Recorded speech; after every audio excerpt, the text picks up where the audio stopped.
اگر کوئی شخص مسلمان کو چھوڑ دیتا ہے 3 دن تک اور اس سے کلام نہیں کرتا، ایسا شخص منافق ہے، یہاں تک بھی الفاظ ملتے ہیں احادیث مبارکہ کے اندر۔ تو بہرحال مسلمان کے لیے یہ جائز نہیں ہے کہ وہ اپنے مسلمان بھائی سے اپنے معاملات ترک کرے، ملاقاتیں ترک کر دے اور بات چیت گفتگو سے ختم کر دے۔ اور آپ علیہ الصلوۃ والسلام نے ارشاد فرمایا، حضرت انس بن مالک رضی اللہ تعالیٰ عنہ راوی ہیں کہ نبی کریم صلی اللہ علیہ وسلم فرماتے ہیں، اب اللہ ان یجعل لقاتل المؤمن توبہ، اللہ تعالیٰ نے انکار فرمایا اس سے کہ وہ کسی مومن کو قتل کرنے والے کی توبہ قبول فرمائے۔ اس طرح کی کافی حدیث مبارکہ یہاں موجود ہیں کہ نبی کریم صلی اللہ علیہ وسلم فرماتے ہیں، میں نے اپنے رب سے بحث کی، حدیث کے یہ الفاظ ہیں کہ میں نے اپنے رب سے بحث کی کہ جس نے مومن کو قتل کیا ہے، اے باری تعالیٰ اس کے معاف ہونے کی، اس کی توبہ کی کوئی صورت ہونی چاہیے۔ اللہ تعالیٰ نے انکار فرمایا، اللہ تعالیٰ نے فرمایا نہیں، جس نے مومن کو قتل کیا ہے، جس نے کسی مسلمان کو قتل کیا، اس کی توبہ کی کوئی صورت ہی نہیں ہے۔ کتنا سخت حکم ہے اللہ رسول کا، یہ حضور کے فرمان سنا رہا ہوں، کسی مولوی کی بات نہیں ہے، نہ کسی فقہ کی کتاب کی بات ہے کہ کچھ لوگ کہتے نہیں جی ہم فقہ کو بھی نہیں مانتے، ہم یہ اس چیز کو بھی نہیں مانتے، اس کی بھی نہیں مانتے۔ یہ حدیث ہے، حضور کا فرمان ہے کہ اللہ انکار فرماتا ہے اس چیز سے کہ جس نے مومن کو قتل کیا اس کی توبہ قبول کرے۔ اللہ اس کی توبہ قبول نہیں فرماتا۔ جو کسی مومن کو قتل کرتا ہے، جو کسی مومن کو مار دیتا ہے، اس کی جان لے لیتا ہے، تو نبی کریم صلی اللہ تعالی علیہ وسلم نے فرمایا یعنی یہ ایسا ایک گناہ ہے کہ اللہ تبارک و تعالی اس کی توبہ قبول نہیں فرماتا۔ ہاں، توبہ قبول کی ایک دو جو صورتیں ہیں وہ حضور نبی کریم صلی اللہ علیہ وسلم نے بیان فرما دی۔ وہ کون سی ہے کہ یا تو دیت جو اس کی بنتی ہے، اگر اس کا قصاص بنتا ہے، ورثہ قصاص لینا چاہتے ہیں تو قصاص لیں اور ورثہ معاف کریں گے، قصاص کے بعد جب بدلہ ہو جائے گا تو پھر اللہ اسے معاف کر دے گا، اس کا یہ گناہ پھر معاف ہوگا، یعنی اس کے قتل کے بدلے میں اسے قتل کیا جائے گا، پھر جا کر اس کا گناہ معاف ہوگا۔ یا پھر ورثہ اگر دیت پر راضی ہو جاتے ہیں تو پھر انہیں دیت دینی پڑے گی، دیت دینے کے بعد وہ معاف کریں گے تو پھر اس کی توبہ اللہ کی بارگاہ میں مقبول ہوگی۔ وگرنہ ایسے قتل کرنے کے بعد کہے جی میں حاجی بن گیا ہوں، میں بڑا نمازی بن گیا ہوں، 2-3 حج کر لے، 2-3 ہر سال عمرے پر چلا جائے اور اس کے بعد مرنے سے پہلے 2-3 بیواؤں کے ساتھ بھی تعاون کر دے، یتیم بچیوں کے نکاح بھی پڑھوا دے اور ان کے اخراجات بھی اٹھا لے، تو اس سے یہ گناہ معاف ہونے والا نہیں ہے۔ ٹھیک ہے، انہیں کی اپنی جگہ ہے، لیکن اس کا جو گناہ ہے یہ معاف نہیں ہوگا جب تک کہ اس مقتول کے ورثہ معاف نہ کریں، یا تو اسے قتل کا بدلہ قتل لے، یا دیت وصول کریں، یا ویسے ہی معاف کر دیں۔ جب تک ورثہ معاف نہیں کریں گے، وہ راضی نہیں ہوں گے قاتل سے، اللہ تعالیٰ انکار کرتا ہے کہ اس کی کبھی میں توبہ قبول نہیں کروں گا۔ اتنا بڑا گناہ ہے تو لوگ اس کے یعنی قتل کرنے کے بعد بھی ڈٹ جاتے ہیں، تو گویا کہ یہ اللہ کے ساتھ مقابلہ ہے، اللہ کے ساتھ جنگ ہے۔ یہ اللہ تعالیٰ بھی اس وقت تک پھر معاف نہیں کرتا جب تک کہ اس قاتل کے، اس مقتول کے جو ورثہ ہیں وہ معاف نہ کریں، جب تک ان سے راضی نہ ہو جائیں، جب تک ان کے ساتھ تعلقات اچھے نہ ہو جائیں، اس وقت تک اللہ تعالیٰ بھی معاف نہیں فرماتا۔ یہ اللہ رسول کا قانون ہے۔ اور نبی کریم صلی اللہ تعالیٰ علیہ وسلم نے ارشاد فرمایا، حضرت ابو ہریرہ رضی اللہ تعالیٰ عنہ راوی ہیں کہ نبی کریم صلی اللہ علیہ وسلم فرماتے ہیں، لا یشیر احدکم علی اخیہ بالسلاح، کہ کسی مسلمان کو یہ جائز نہیں ہے کہ وہ اپنے مسلمان بھائی کی طرف کسی ہتھیار سے اشارہ کرے، یعنی مذاق میں، گپ شپ میں، ویسے کسی ہتھیار کے ساتھ۔ پہلے تو وہ تلواریں، نیزے، جو آلات جنگ وہ ہوتے تھے، لیکن اب جیسے کہ آج جدید دور ہے، آج تو تھوڑا سا اشارہ چاہیے ہتھیار کو، تو آج بندوقیں ہیں، پستول ہیں، یہ ساری چیزیں جو ہیں، اگر ایسے ہتھیار یا جو پرانے بھی ہیں اگرچہ، کسی کو جی 12 جی میں تھی کی جسے ہمارے ہاں کہتے ہیں، ویسے مذاق کے طور پر بھی کہتے ہیں، کوئی اس طرح کا ہتھیار لے کر، یا بھی تلوار ہے، کوئی چھری ہے، اس طرح کی کوئی بھی چیز ہے، نبی کریم صلی اللہ علیہ وسلم نے منع فرمایا کہ کوئی بھی اپنے مسلمان بھائی پر ہتھیار سے اشارہ نہ کرے۔ وجہ کیا ہے؟ فرمایا فَإِنَّهُ لَا يَدْرِي، کہ بے شک وہ نہیں جانتا، لَعَلَّ الشَّيْطَانَ يَنزِعُ فِي يَدِهِ، کہ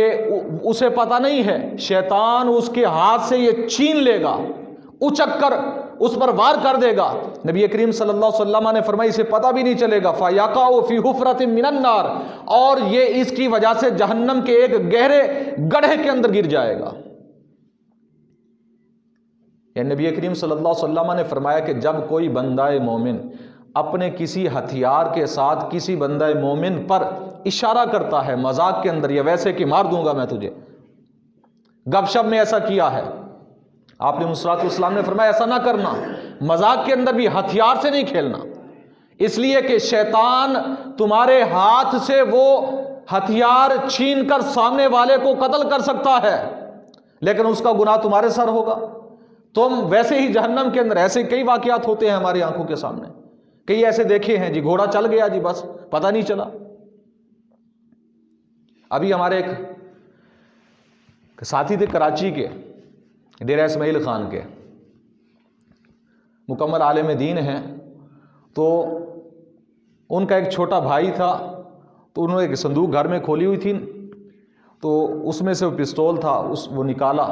تو کہتے ہیں کہ وہ خالی تھا، گولی شاید اوپر کوئی اڑی ہوئی تھی یا بیچ میں چلی گئی تھی، ویسے وہ خالی رکھا ہوا تھا۔ تو چھوٹا بچہ تھا، اس نے اٹھایا اور اپنی بھابھی کو، جس نے وہ صندوق کھولی ہوئی تھی، اسے ویسے کہتا ہے بھابھی سیدھی ہو جاؤ، اس نے گھوڑا دبایا، گولی تھی اندر، موقع پر سر میں لگی، فوت ہو گئی۔ ابھی تقریباً اس واقعے کو 8 سے 10 سال ہو چکے ہیں، 2 سے 3 افراد ابھی تک جیل میں ہیں۔ حالانکہ یعنی ہتھیار ایسی چیز ہے کہ نبی کریم صلی اللہ علیہ وسلم نے فرمایا کہ شیطان اپنا کام کر جاتا ہے۔ اس طرح کے اور بھی کئی واقعات ہماری آنکھوں کے سامنے ہوتے ہیں۔ تو آپ علیہ الصلوۃ والسلام نے فرمایا کہ کبھی بھی ہتھیار کے ساتھ اشارہ نہ کرنا کسی کو، کہ شیطان ایسا کام کر جائے گا کہ جس کی وجہ سے جہنم کے گڑھے میں تمہیں پھر سڑنا پڑے گا۔ اور یہاں سے یہ بھی پتہ چلا کہ شیطان کو بھی اللہ نے اتنی طاقت دی ہے، شیطان کو جو اللہ تعالیٰ کا اتنا بڑا نافرمان، کہ جسے اللہ نے دھتکار دیا، اسے بھی اتنی طاقت دی ہے کہ وہ بندے کے کہیں پر بھی کوئی بندہ موجود ہے تو اس کے پاس جا کر اس پر وہ تصرف کر سکتا ہے اور اس کی طاقت کو بھی استعمال کر سکتا ہے۔ تو اس سے یہ اندازہ لگائیں تو یہ تو اللہ کے دشمن کا اتنا کمال ہے، تو اللہ کے پیاروں کو پھر اللہ نے کتنی طاقتیں دی ہوں گی۔ یہ تو ایک اللہ کا دشمن ہے نا، لیکن جو اللہ کے پیارے ہیں کیا ان کے پاس کوئی طاقت نہیں ہے؟ اللہ نے انہیں تصرفات نہیں دیے؟ اور اس کے علاوہ نبی کریم صلی اللہ تعالیٰ علیہ وسلم نے ارشاد فرمایا، حضرت ابو بکرہ رضی اللہ تعالیٰ عنہ راوی ہیں کہ نبی کریم صلی اللہ علیہ وسلم آپ فرماتے ہیں، اذا شہر المسلم علی اخیہ صلاحا فلا تزال ملائکۃ اللہ تلعنہ حتی یشیمہ۔ نبی کریم صلی اللہ علیہ وسلم نے فرمایا کہ جب کوئی بندہ مومن اپنے مسلمان بھائی پر ہاتھ سے اشارہ کرتا ہے، ہتھیار کے ساتھ اشارہ کرتا ہے اسے مارنے کا، قتل کرنے کا، چاہے مذاق کے اندر کیوں نہ ہو، آپ علیہ الصلوۃ والسلام نے فرمایا اللہ تعالیٰ کے فرشتے اس پر لعنت بھیجتے رہتے ہیں جب تک کہ وہ اپنا اشارہ ہٹاتا نہیں ہے۔ یعنی یہ اشارہ کرنا جائز بھی نہیں ہے، فرشتوں کی لعنت ہوتی ہے اس بندے پر جو کسی بھی ہتھیار کے ساتھ، کسی بھی، ضروری نہیں ہے کہ آپ چھری کے ساتھ بھی اگر اشارہ کریں یہ بھی ناجائز ہے، کلہاڑی کے ساتھ کریں یہ بھی ناجائز ہے، مذاق گپ شپ کے اندر بھی ہو تو کوئی بالکل اس کا جواز نہیں ہمارے دین کے اندر۔ تو آپ علیہ الصلوۃ والسلام نے فرمایا جب تک وہ اشارہ کرتا ہے یا جب تک ایسی دھمکی دے رہا ہے چاہے مذاق کے اندر ہی کیوں نہ ہو، تو اس وقت تک اللہ تعالیٰ کے فرشتے اس پر لعنت بھیجتے رہتے ہیں۔ اور فرمایا حضور نبی کریم علیہ الصلوۃ والسلام نے، قسمت النار 70 جزءا، کہ اللہ تبارک و تعالیٰ نے جہنم کے 70 حصے بنائے ہیں، جہنم کے 70 حصے، جہنم کو 70 حصوں میں تقسیم کیا ہے۔ یا آگ کا بھی معنی ہو سکتا ہے کہ اللہ نے آگ کے 70 حصے بنائے، 70 حصوں میں تقسیم کیا. فَلِلْعَامِرِ تِسْعٌ وَتِسْعُونَ وَلِلْقَاتِلِ جُزْءٌ حَسْبُ. آپ علیہ الصلوۃ والسلام نے فرمایا کہ جس نے قتل کا حکم دیا ہے، جس نے قتل کا حکم دیا ہے، آپ علیہ الصلوۃ والسلام نے فرمایا اس کے لیے جہنم کے 69 حصے ہیں، اور جس نے قتل کیا ہے اس کے لیے 1 حصہ ہے. جیسا کہ کرائے کے قاتل ہوتے ہیں، گناہ گار وہ بھی ہیں، لیکن وہ جہنم کے 1 حصے میں گویا کہ جلیں گے، سڑیں گے. اور جس نے قتل کا حکم دیا، جس نے قتل کا کہا، قتل کرنے گیا نہیں، اس نے قتل کیا نہیں ہے، صرف قتل کا حکم دیا ہے، آرڈر دیا ہے، سین کر دیے ہیں. نبی کریم صلی اللہ علیہ وسلم فرماتے ہیں کہ جہنم کے اللہ نے 70 حصے کیے، 69 حصے صرف حکم دینے والے کے لیے، جس نے قتل کا کہا. اس لیے یہ جتنے بڑے اوپر جتنے بھی بڑی پوسٹوں والے ہیں نا، یہ کوئی نہیں بچے ہوئے الا ماشاء اللہ، سوائے چند لوگوں کے ہوں گے جنہیں اللہ نے ایمان دیا ہے، ایمان کی سلامتی دی ہے. وگرنہ کتنے کتنے انہوں نے قتل کیے ہوتے ہیں، کتنے بے گناہ خون بہائے ہوتے ہیں، اور کتنے کتنے لوگوں کی آہوزاریاں ان کے کھاتے میں پڑی ہوتی ہیں. لیکن آخر میں یہ کیا کرتے ہیں کہ جب مرنے کے قریب آتے ہیں نا، 2-4 نیکیاں کی، ادھر ادھر کی نیکیاں کی، حج عمرے کیے، سمجھتے ہیں کہ یہ معاف ہو جائیں گے، یہ ساری چیزیں ختم. نہیں، حقوق العباد کبھی کسی صورت میں معاف ہونے والے نہیں ہیں.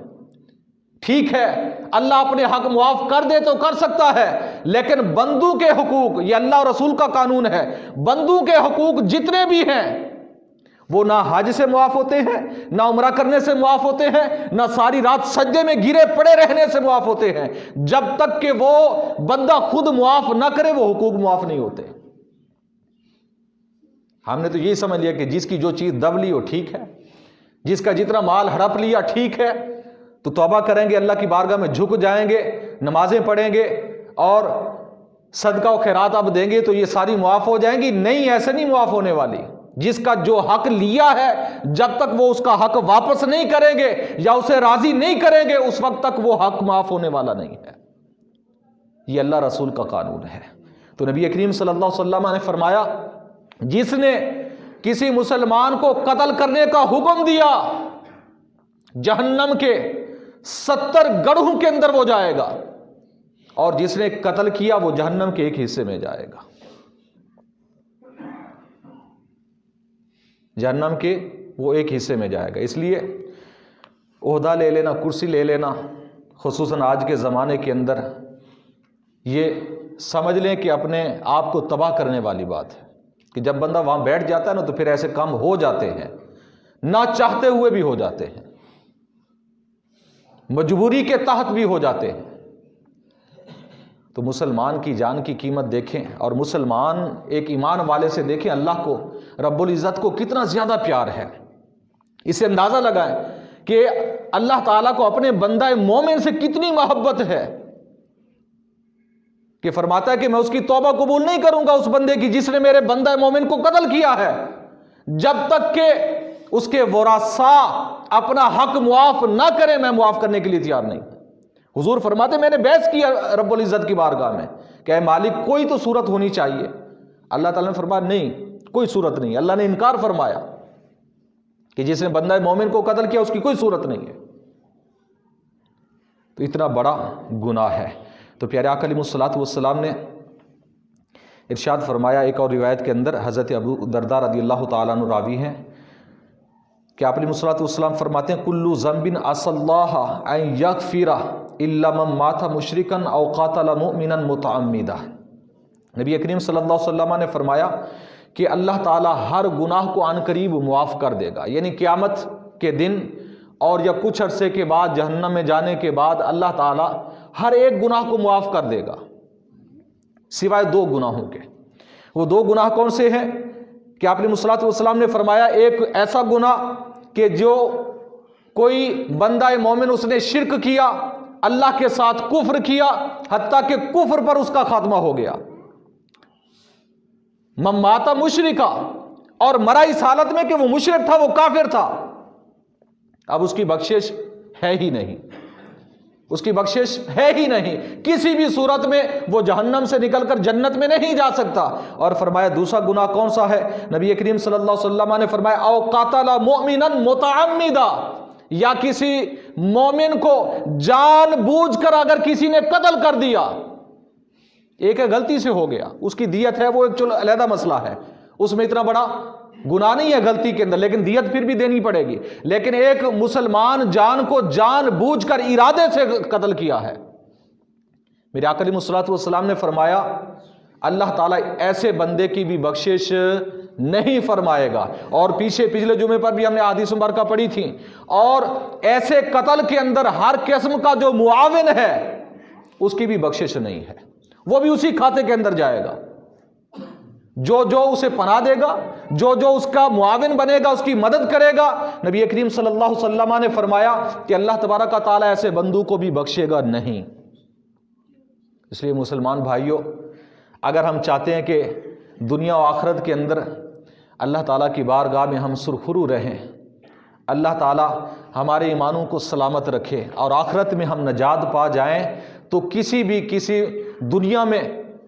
سب سے جو بڑا گناہ ہے کسی مسلمان کو قتل کرنے کا، اس سے بچے۔ نوجوان نسل کو بتائیں کہ آج کل ہماری نوجوان نسل جو ہے یہ تازہ خون ہے نا، یہ بہت جلدی مشتعل ہو جاتا ہے، بہت جلد مشتعل ہوتا ہے۔ اس لیے انہیں بھی سمجھائیں کہ کسی کو بھی قتل کرنا ٹھیک ہے، لڑائیاں بھی ہوتے ہیں، جھگڑے بھی ہوتے ہیں، سارا کچھ ہوتا ہے، لیکن کسی کو قتل کرنا، اتنی بڑی سزا دینا، یہ ہمارے دین کے اندر ایسا نہیں ہے، نہ ہی ہمارا دین اس کی اجازت دیتا ہے۔ ہمارے دین اسلام نے تو یہاں تک کہا ہے کہ قتل کے بدلے میں بھی جو قتل ہے نا، جو قصاص ہے، وہ بھی ورثاء نہیں کہ ڈائریکٹ لے لیں، وہ بھی حاکم وقت کا کام ہے کہ آپ اس کے پاس جائیں، وہ لے گا۔ یہ ہمارے دین اسلام نے ہمیں یہ ساری چیزیں بتائی ہیں۔ تو اللہ تعالیٰ کی بارگاہ میں دعا ہے، یعنی یہ تو ایک بڑا ہے، اگر اس سے بھی چھوٹا کسی کا کوئی حق دبا لیا، کسی کو ویسے مار دیا، کسی کی عزت اچھالی، کسی کی عزت خراب کی ہے، کسی کو ویسے ذلیل و رسوا کر دیا برادری میں، معاشرے کے اندر، تو یہ بھی حقوق بغیر اس کے معاف کرنے کے معاف نہیں ہونے والے۔ جتنا بھی تعلق حقوق و لباس سے ہے، جب تک وہ بندہ معاف نہیں کرے گا، اللہ بھی معاف نہیں کرے گا، یہ اللہ کا اصول ہے۔ اللہ تعالیٰ کی بارگاہ میں دعا ہے کہ نبی کریم صلی اللہ علیہ وسلم کے وسیلہ سے ہم سب کو دین کی سمجھ عطا فرمائے، پیارے آقا علیہ الصلوۃ والسلام کے نقش قدم پر چلنے کی توفیق عطا فرمائے، آمین بجاہ